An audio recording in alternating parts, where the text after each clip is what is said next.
आज नवरात्रि का छठवां दिन, छठी संध्या, पंचम संपत्ति, बैराग और पंचम रिपु मत्सर, इस पर आज हम लोग चर्चा करेंगे।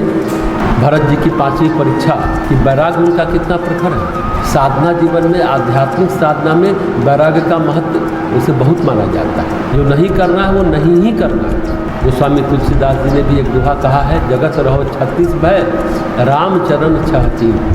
संसार से ऐसे रहो जैसे 36 यानी 3 और 6 उल्टी उल्टी दिशाओं में रहते हैं। 3 की दिशा अलग और 6 की दिशा अलग। 3 से विपरीत और रामचरण 6 3 यानी 63। 63 पे 6 और 3 होते हैं, वो आमने सामने होते हैं। यही बैराग है।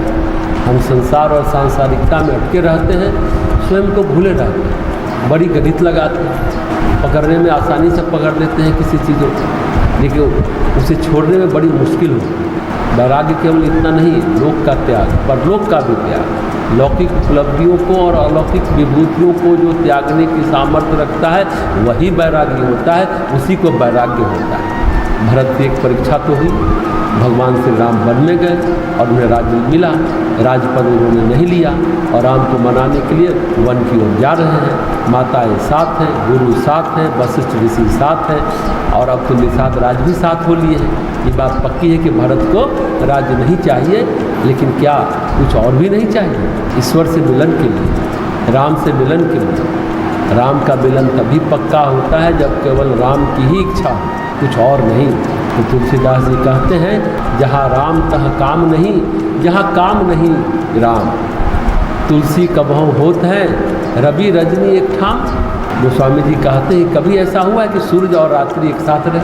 सूरज हो गए तो रात्रि नहीं, और रात्रि होगी तो सूरज नहीं। राम होंगे तो कामनाएं नहीं, और कामनाएं होंगी तो राम नहीं। कई बार ये होता है कि बहुत सारी चीज़ें छोड़ी जाती हैं। कई बार लोगों के मन में यह नहीं होता कि हाँ कुछ पाएंगे, ये भाव नहीं होते, लेकिन स्वर्ग में ये मिलेगा, ऐसा मिलेगा, या बहुत सारी तपस्या करते हैं, बहुत सारी साधना करते हैं, दिन भर व्रत करते हैं, भूखे रहते हैं, लोग समझते हैं कि बहुत बड़े साधक हैं, लेकिन ऐसा होता नहीं। वो किसी न किसी सिद्धि के लिए साधना कर रहे होते हैं। ये तो सच है, उन्हें कुछ लौकिक नहीं चाहिए, लेकिन सिद्धियों के लिए, शक्तियों के लिए, विभूतियों के लिए लोग परेशान रहते हैं।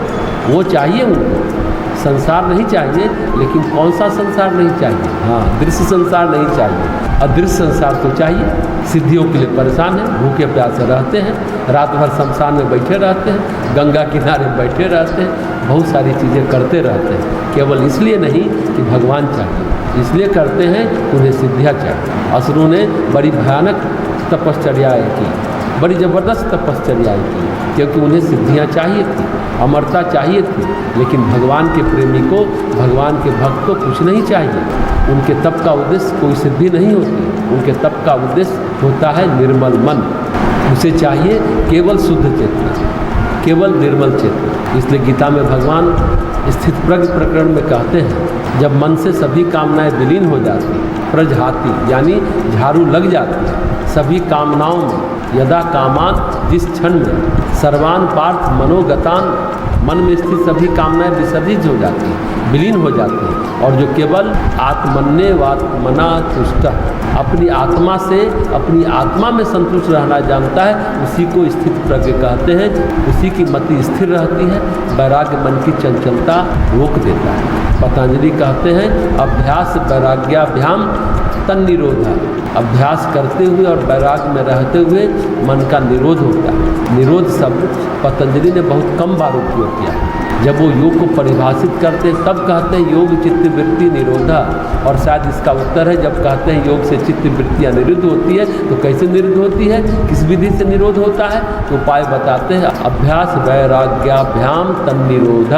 अभ्यास और वैराग्य से चित्त वृत्तियाँ निरुद्ध होती है। वैराग्य का महत्व बहुत है, और जब आप चलते हैं तपश्चर्या के मार्ग पर, साधना के मार्ग पर, तो कठिन परीक्षाओं का सामना करना पड़ता है। बड़े छोटे स्तर पर परीक्षाएं शुरू होती हैं। परीक्षक के रूप में मंथरा भी सामने आ सकती है। पहली परीक्षा हुई भरत के सामने, मंथरा आ गई, कैकेयी आ गई।